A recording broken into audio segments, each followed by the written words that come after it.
Selamat pagi, salam sejahtera buat kita semua. Saya ucapkan Assalamualaikum warahmatullahi wabarakatuh untuk kita semua. Waalaikumsalam. Teman-teman sekalian, Cyber TV baru episode yang kedua. Dengan episode yang kedua berarti kalau anak kecil kita belum ada apa-apa, tapi alhamdulillah responnya luar biasa. Satu hari telah mencapai lebih daripada 40.000 yang view. Dan saya nggak ngitung lagi karena saya punya 20-an akun YouTube yang bukan saya, entah siapa yang bikin gitu ya, yang masing-masing menayangkan juga. Respon luar biasa dari mulai petinggi sampai yang tidak terlalu tinggi seperti saya, nggak terlalu tinggi, itu memberikan respon yang akhirnya membuat saya harus membuka satu line khusus untuk menanggapi respon daripada Cyber TV yang sangat tinggi. Dan terima kasih atas animo masyarakat semua. Episode kali ini saya ingin lagi menampilkan, namanya juga Indonesia Leaders Club. Kita menjaring para leader calon ke depan. Namun definisi leader saya baru saja dikoreksi oleh Bapak yang hadir, yang salah satu penasehat yang sangat saya dengar gitu ya. Orang mengenal zaman dulu mengenalnya Bang Miing, tapi beliau adalah Bang Deddy Gumelar yang hadir sebagai menasihati kita semua. Dan salah satu calon leader masa depan yang selama ini nggak pernah tampil, tapi saya tahu banget perannya seperti apa. Karena itu saya undang dan harus saya memaksanya untuk hadir. Yang tadinya jangan tampil deh begitu. Padahal kalau teman-teman tahu, beliau punya andil yang sangat banyak di negara ini, tapi selalu main belakang gitu.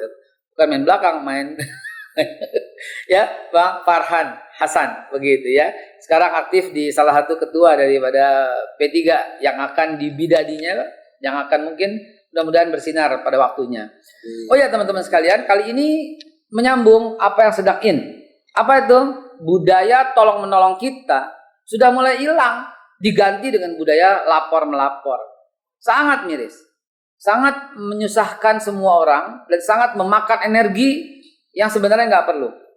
Bukankah kita punya Pancasila yang katanya sakti, katanya kita gunakan terus, tapi karena kita sekarang nggak punya model sehingga kita cuman sebatas hafalan. Aplikasinya di mana? Padahal musyawarah adalah jati diri bangsa.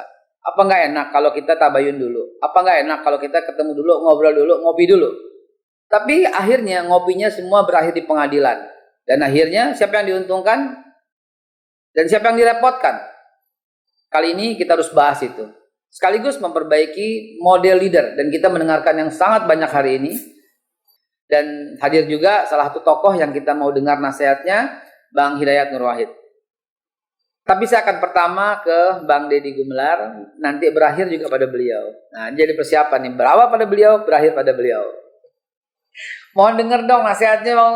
Bagaimana Bang Miing? Kok ya, kita nggak punya Pancasila lagi? Assalamualaikum warahmatullahi wabarakatuh. Terima kasih. Saya terhormat sekali diundang di Cyber TV di acara ILC, Indonesia Leaders Club. Masih agak susah nih, Leaders Club. Ya, tadi Bung Farhan, saya panggil Bung Farhan aja ya kan masih muda. Dia bilang saya penasehat, memang dia udah tahu bahwa saya tua. Biasanya orang tua itu mah bisanya cuma nasihat, kenapa? Orang tua sudah tidak punya apa-apa lagi kecuali masa lalu. Kan masih lebih baik punya masa lalu daripada cuma masa bodoh.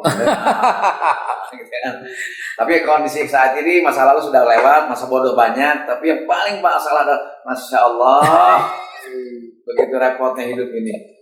Jadi saya hanya ingin menjelaskan kepada Ustadz Haikal Hasan bahwa kadang-kadang ada orang suka belibet, ini dulunya Miing, sampai sekarang juga Miing, nama anda terus Miing di KTP. Deddy Miing Gumelar. Deddy Miing Gumelar. Itu gara-gara Miing memang nama panggung. Tapi menjelang pileg kemarin, perhelatan politik 2019, maka nama Miing kan tidak boleh dimasukin di dalam kartu suara. Rugi dong aneh, gitu kan? Sidang di pengadilan, 2 kali sidang putus, bahwa itu nama resmi akhirnya sekarang. Jadi jangan sungkan-sungkan, nggak usah, waduh kan nggak enak manggil Miing. Emang nama saya Miing kok, gitu loh. Sekarang Deddy Miing Gumelar, mantap. Tapi panggil Deddy boleh, saya dipanggil Miing boleh, asal jangan dipanggil KPK. Nggak ada susah. Udah lihat kan bedanya kan di Cyber TV ini ada keceriaan tapi berbobot dan penuh makna. Iya dong. Jadi apa namanya, persoalan nama, walaupun kata Shakespeare apalah artinya sebuah nama menjadi doa. Oh iya. Dulu nama Deddy Gumelar belum jadi Miing, jadi duit. Iya. Dan kita tahu pada waktu itu. Oke Ustaz, ini Ana agak minder juga nih ketemu orang muda begini, jarang-jarang ketemu anak muda kan. Walaupun kata anak-anak, Bang Mi walaupun udah tua mah nggak kelihatan muda gitu. Mesti dicerna 2 kali, tring apa yang beliau ngomongin, ya. Kenapa mengandung makna dari semua apa setiap kata yang keluar dari orang-orang yang bijak. Itulah beliau. Tapi saya senang banget ya. Ustadz Haikal hari ini mengangkat soal ada kata tadi budaya. Sebab gini, umat manusia memenuhi persyaratan disebut manusia beradab dalam konteks masuk di dalam peradaban apabila satu, dia memiliki budaya, memiliki pendidikan dan pengetahuan, tentu itu adalah bagian dari peradaban. Memiliki penguasaan teknologi dan satunya harus memiliki budaya, melalui akar. Nah, kenapa Indonesia kisruh begitu sulit mengendalikan orang Indonesia saat ini? Ini kan menarik kan? Asik, menarik banget. Ya kan? Padahal orang Indonesia secara aslinya kalau baca sejarah wataknya orang-orang baik. Budaya ramah tamah, budaya senyum, tolong menolong, gotong royong. Itu nenek moyang kita mengajarkan. Mana pernah sih zaman dulu di bawah tahun 70-an, 80-an ke bawah ada antara kampung gelut sama orang kampung sebelahnya. Kalau di Betawi mana ada saling serang menyerang? Gak ada. Baru sekarang kok. Setelah ada faktor eksternal, open sky, informasi yang sangat liberal, lalu tayangan-tayangan televisi yang dalam tanda kutip tidak cukup memberikan pesan yang mendidik. Rating yang tinggi itu kalau menonton televisi yang antara satu narasumber dengan narasumber yang lainnya berantem ribut saling menjatuhkan dan saling menghinakan, itu akan tinggi ratingnya. Dan mereka tidak sadar, baik penyiarnya, reporternya maupun narasumbernya tidak sadar dia saat itu tengah mewariskan budaya buruk bagi generasi berikutnya, dan dia punya anaknya, cucu yang bakal mewarisi negeri ini, gitu loh bro. Ini mestinya ini pemirsa. Kita rehat sejenak. Ini mestinya ini acara launchingnya itu ini. Ya luar biasa. Ini pemikiran saya sebagai sebut saja seniman, walaupun orang tidak pernah mengatakan saya ini seniman, sebutnya pelawak. Sebab pelawak di dalam persepsi orang Indonesia adalah kasta terendah dari kesenian. Oke. Kan anak kecil juga, Ming, anak kecil loh. Anak kecil kurang ajar banget sih. Sopan banget, kadang-kadang gue sakit hati, bener aja. Kalau lupa cari makan.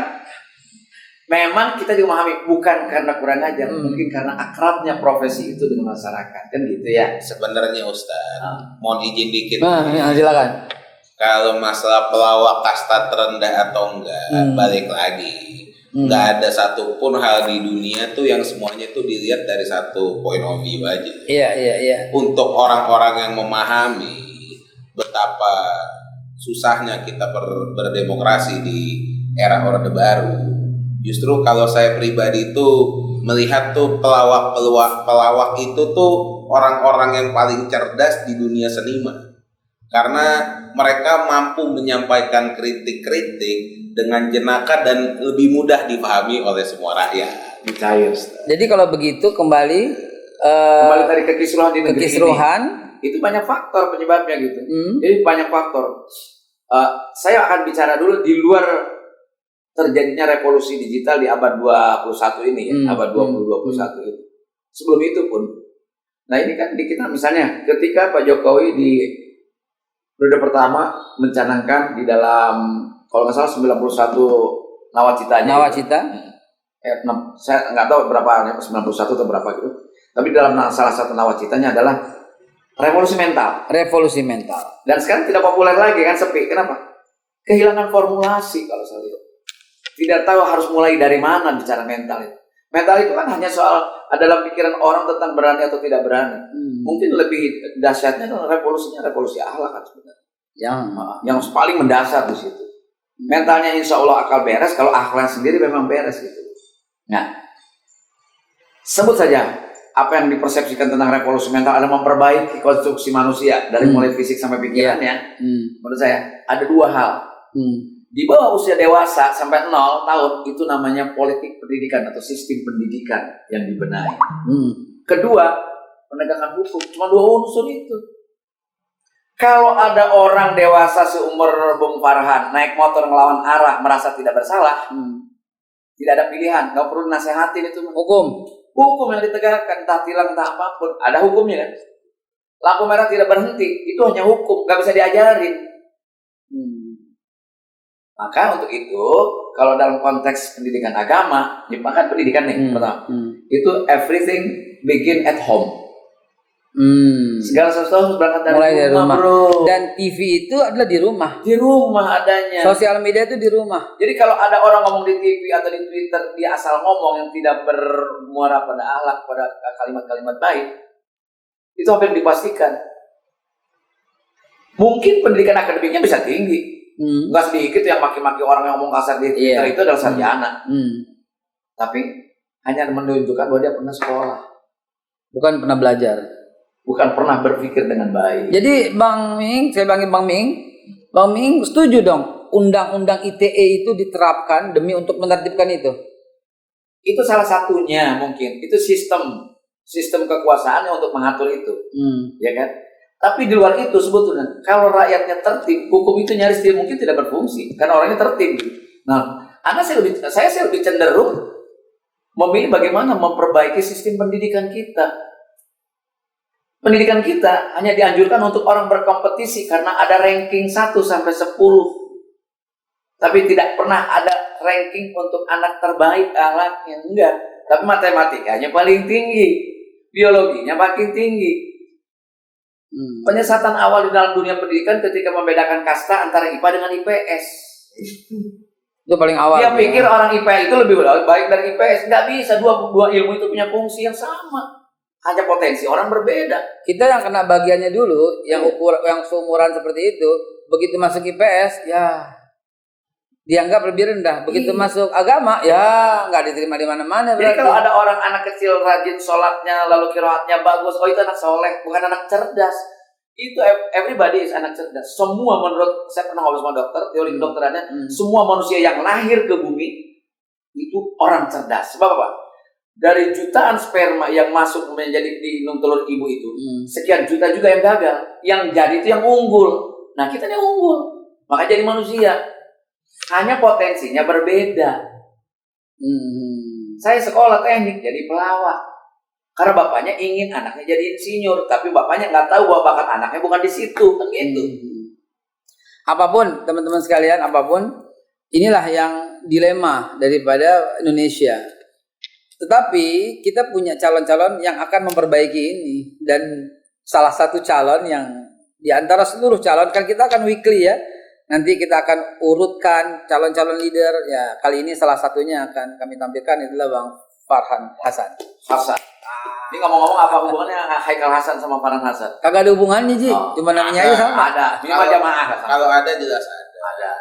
Bang Miing juga saudara saya. Iya, betul. Ustadz Haikal juga saudara saya juga.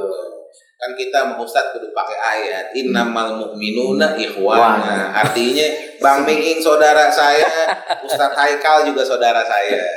Tapi kali ini saya sering dipasang nama sebagai Ustadz, padahal bukan Ustadz. Dipasang Habib, padahal bukan Habib. Dipasang apapun lah, yang penting babe aja lah. Kalau kata Bang Karni Ilyas, kita rehat sejenak. Nanti sebentar lagi sebelum ke Bang Farhan, saya mau ke satu lagi nih contoh untuk menasihati dulu, yang banyak lah nasihati ya, Pak Hidayat Nur Wahid. Tapi setelah yang satu ini. Orang pintar pakai masker. Orang pintar pakai masker. Orang pintar pakai masker. Orang pintar pakai masker.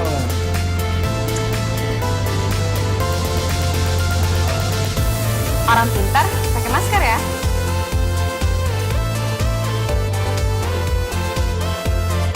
Orang pintar pakai masker.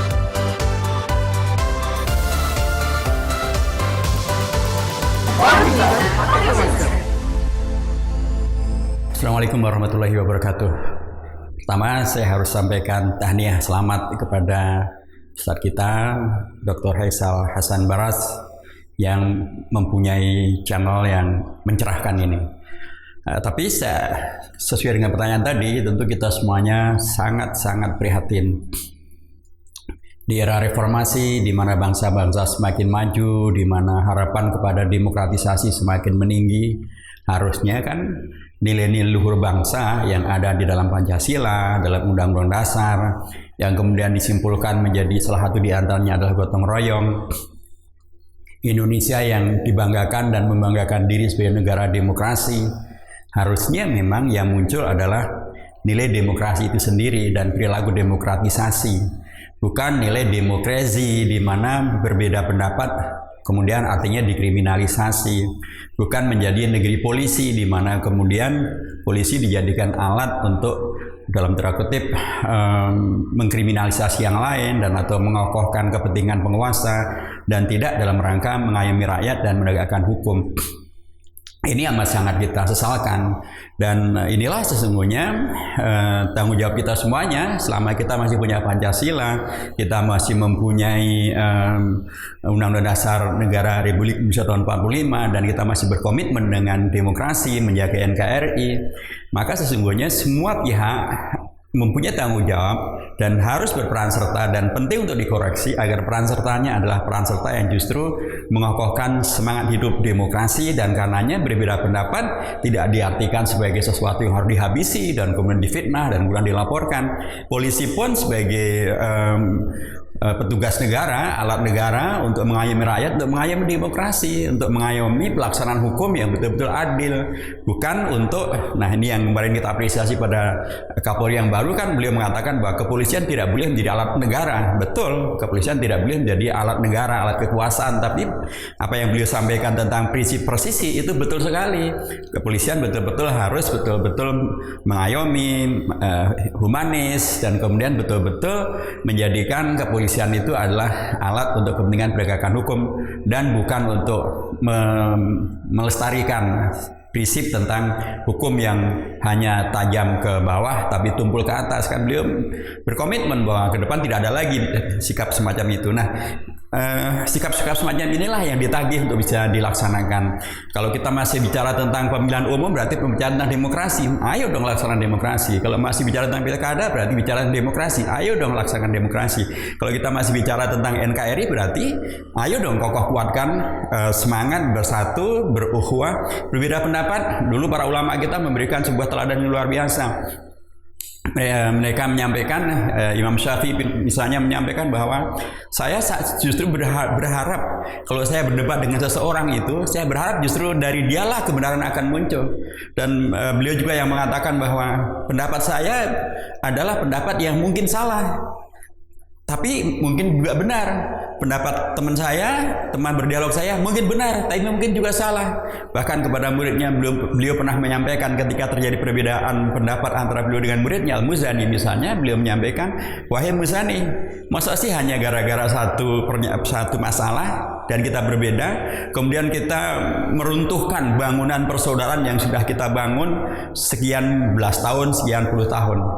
Satu contoh yang luar biasa dari Ahlussunnah wal Jamaah, Imam Ahlussunnah wal Jamaah, Imam Syafi'i, yang merupakan rujukan dari mayoritas bangsa Indonesia yang beragama Islam ini. Karena sekali lagi, saya sangat menyesalkan memang terjadinya kondisi di mana negara tidak lagi menjadi negara yang mengayomi, menghadirkan gotong royong, perilaku masyarakat yang tidak lagi mengembangkan ukhuwah Islamiyah, saling bersaudara, bersatu padu, ringan sama dijinjing, berat sama dipikul, untuk kemudian bisa menghadirkan kebersamaan, tapi malah saling memusuhi, mengembangkan permusuhan. Malah yang jadi aneh lagi, ada negara yang kemudian membayari buzzer untuk kemudian mempermanenkan permusuhan ini dan mempermanenkan laporan-laporan ini, dan sangat bermasalah ketika kemudian pihak penegak hukum yang mesti menegakkan hukum justru melestarikan gitu ya, dan malah seperti mengayomi perilaku-perilaku yang lapor-melapor yang tidak berbasiskan kepada kebenaran hukum dan keadilan hukum. Nah, sekali lagi, selama kita masih berkomitmen dengan Pancasila, berkomitmen dengan demokrasi, dengan Undang-Undang Dasar, dengan menjaga NKRI, maka sesungguhnya kita punya modal besar untuk mengkoreksi perilaku yang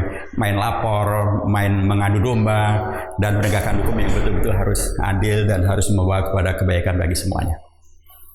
Demikian Ustaz Hasan Haikal. Terima kasih teman-teman sekalian, sahabat-sahabat Cyber TV. Itulah apa yang disampaikan oleh Bang Hidayat Nur Wahid, merupakan masukan yang sangat berharga buat kita semua. Apa iya budaya tolong menolong ini mesti dihapus, diganti dengan budaya lapor melapor?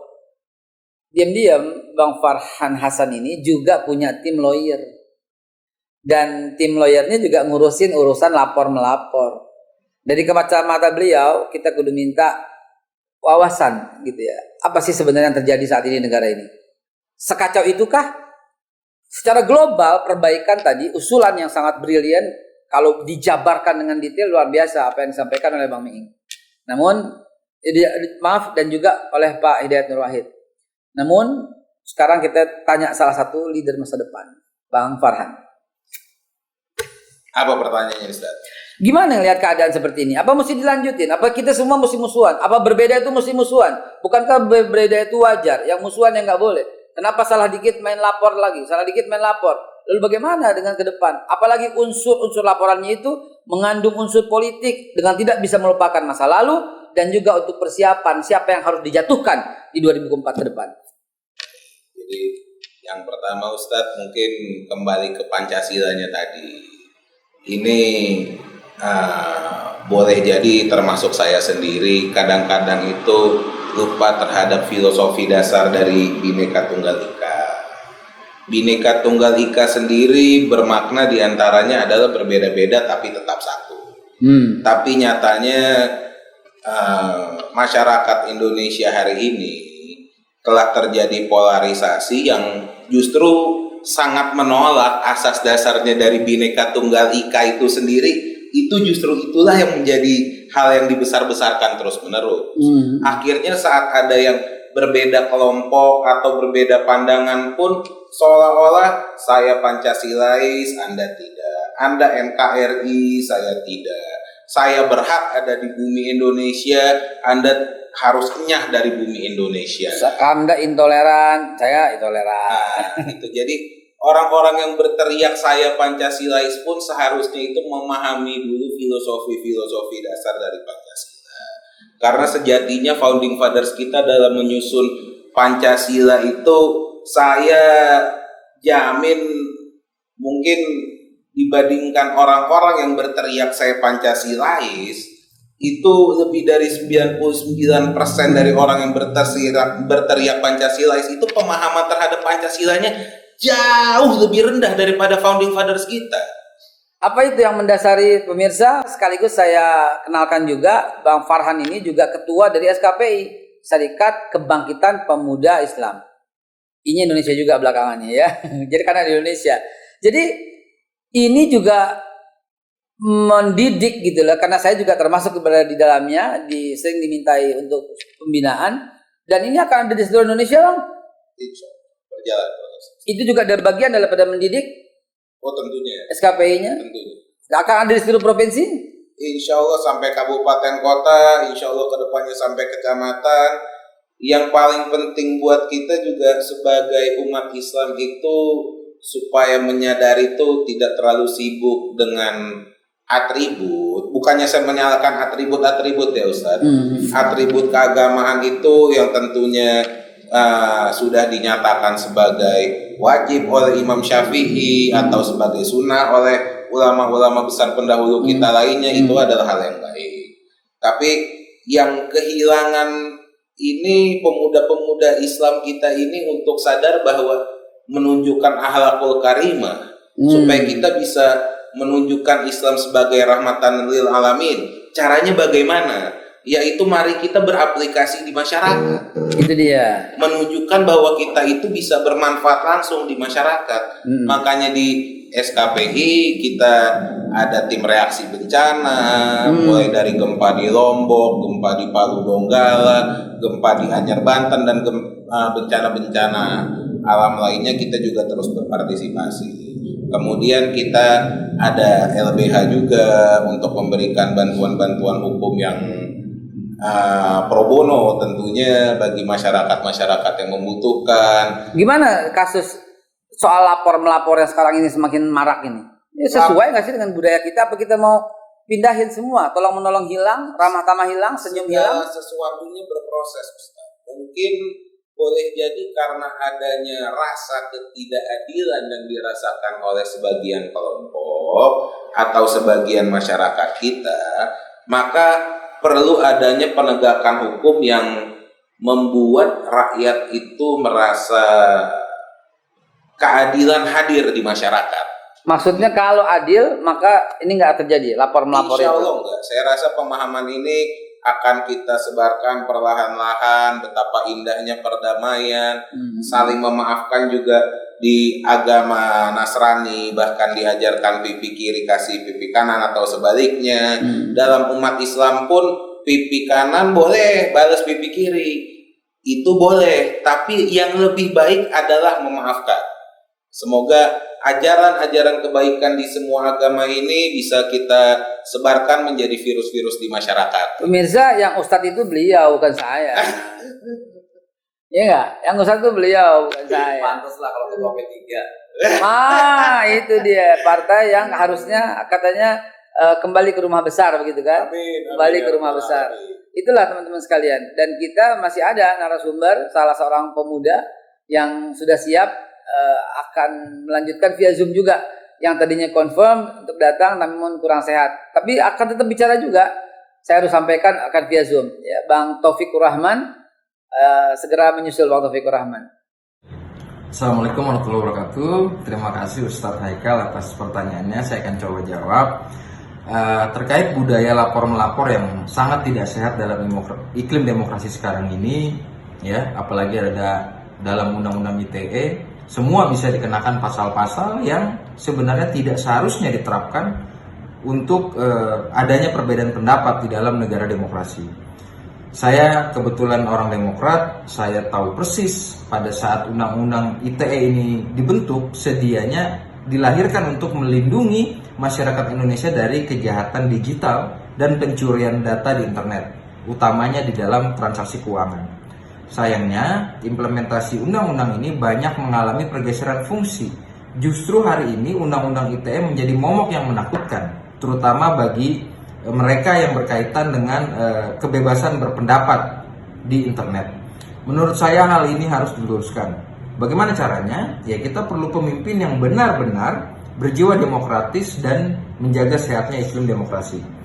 Kalau pemimpin yang kita harapkan untuk menjaga iklim demokrasi dan perbedaan pendapat justru malah memelihara buzzer-buzzer dan buzzer-buzzer tersebut mudah melaporkan orang-orang yang berseberangan pendapat dengan pemerintah utamanya, tentu saja iklim politik yang demokratis dan sehat tidak akan pernah dapat dicapai. Kuncinya itu ya, kita harus mengubah kepemimpinan nasional. Insya Allah Demokrat akan berusaha terus untuk memperjuangkan supaya undang-undang ITE ini direvisi agar tidak menjadi alat represi dari penguasa bagi pihak-pihak yang berseberangan dengan pemerintah. Terima kasih. Untuk pertanyaan yang kedua, Ustadz Haikal, saya sepakat bahwa debat itu memang harus solutif dan tidak merasa benar sendiri. Bagaimana bisa menjadi debat yang solutif? Ya, masing-masing pihak harus memahami persoalan, apa yang menjadi substansi yang diperdebatkan. Jadi bagi saya, lawan debat adalah teman berpikir. Dengan berdebat, maka paradigma kita dalam melihat persoalan menjadi lebih luas. Banyak sisi yang sebelumnya kita ketahui menjadi lebih terbuka dan butuh kebesaran hati untuk menerima masukan atau kritik dari orang yang berbeda pendapat dengan kita. Pemirsa, ya, Ustadz Farhan tadi, kalau saya jangan dipanggil Ustadz itu guru ya. Haikal cukup ya. Kita udah banyak sekali mendengar tadi dan nanti kita rangkum semuanya. Bagaimana janji saya, Indonesia Leaders Club ini semua akan dibukukan, Bang, dan akan dibagikan kepada semua narasumber. Dan khusus untuk kali ini 2 episode ini akan kita berikan kepada polisi. Waduh, Iya. maksudnya antum ngelaporin apa? Karena yang pertama kita buat PR untuk Kapolri baru, Pak Sigit, mendapatkan tugas yang berat di situasi kayak begini. Kita support dengan PR-PR di samping 16 utamanya beliau. Dan sekarang juga ini bagian daripada Pak Sigit juga. Kan salah satu butir-butir yang dia bicarakan itu adalah disibukkan dengan dikit-dikit lapor. Emang budaya kita udah berubah apa? Tadi secara global pembenarannya dilakukan, usulan pembenaran secara praktek aplikasi dari Bang Farhan. Terakhir sebelum closing dari saya pengen sekali lagi nggak puas-puas nih kita kalau mendengar kebijakan dari Bang Ming. Kebijakan emang kita pemerintah. Ngomongan yang bijak. Pemirsa, bahwa lapor bukan sesuatu yang dilarang atau diharamkan. Lapor itu adalah sebagai ekspresi bentuk bahwa dia sadar berada di negara hukum. Apabila dia dirugikan, maka jalurnya polisi. Itu udah bagus. Tapi mana yang pantas dilaporkan dan mana yang pantas tidak dilaporkan. That's it. Itu jadi penting gitu. Kalau kita kemarin saya ke Kapolsek karena anak saya kecelakaan, lalu surat izin mengemudinya hilang, maka saya lapor untuk asuransi misalnya. Itu lapor itu negara hukum. Iya. Kita harus mendapatkan keterangan dari polisi bahwa anak saya istrinya hilang, lapor. Lalu ada kecurian, kita lapor. Iya. Tapi kalau ada misalnya hal-hal yang tidak sepatutnya dilaporkan, rasanya dalam kondisi itu kan nggak pantas. Mungkin bisa dirundingkan, mungkin bisa dimusyawarahkan, mungkin bisa dibicarakan. Ada juga yang sekarang itu fenomenanya saya lihat lapor itu karena memang nyari panggung, ada juga kelihatan. I see. Kelihatan, ya kan? Ada juga melaporkan seseorang ini karena dia seolah-olah berpihak atau dia pendukung berat. Satu kelompok atau satu golongan atau seorang pemimpin atau seorang kandidat bisa dalam konteks politik gitu. Atau mungkin melapor itu bagian dari penjilatan politik dia kepada atasannya agar dia senang bahwa dia mau jadi diehardnya, bisa seperti itu. Kelihatan kan bentuk-bentuk. Nah ini sangat tergantung kepada pihak kepolisian juga, Pak Sigit dalam hal ini yang memimpin polisi gitu. Jangan sampai orang mungkin yang ini lapor ditanggapi cepat, yang ini tidak, ada keberpihakan. Nah ini yang tidak diharapkan oleh publik ke depan. Walaupun faktanya di masa lalu ada tentu. Iya. Kita harus belak-belakan ada. Dan kita pun sering melihat di media kondisi-kondisi itu. Nah kembali tadi ke ajas gotong royong tadi. Ini sudah diajarkan oleh nenek moyang kita bergotong royong. Sudah jelas. Penting. Yang orang-orang teriak saya Pancasila, buktiin dong kebersamaannya. Bukan lapor-melapor, tapi berbicara bersama-sama. Makanya saya bilang tadi, kenapa saya lebih memandang perspektifnya agak jauh sedikit. Politik pendidikan kita dibenahi. Anak kita jangan cuma diadu kompetisinya, tapi belajar juga mereka berkolaborasi, bermusyawarah, ajarkan pada mereka. Pancasila, one man, one vote itu bukan demokrasi Indonesia loh. Setuju. Bukan. Sangat setuju. Ya kan?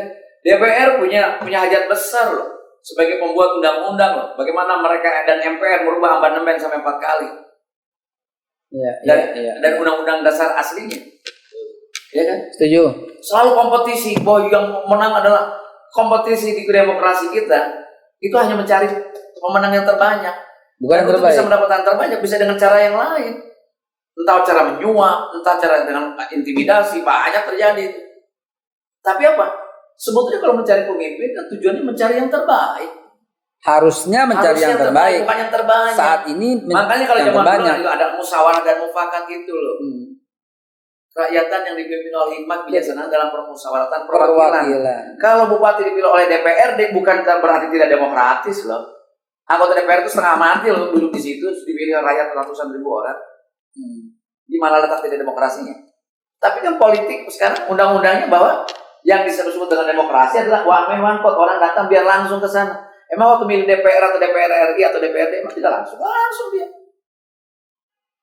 Yang masalahnya kan di situ, Pak. Nah, untuk itu saya concern bahwa segera review politik pendidikan Indonesia, apalagi sekarang dengan Pak Menteri yang baru. Halo Pak Nadiem. Anak-anak kita jangan hanya dijadikan tukang, hanya vokasional, ahli IT, ahli ojol, ahli ini, ahli butuh orang juga dibangun, bukan hanya skillnya.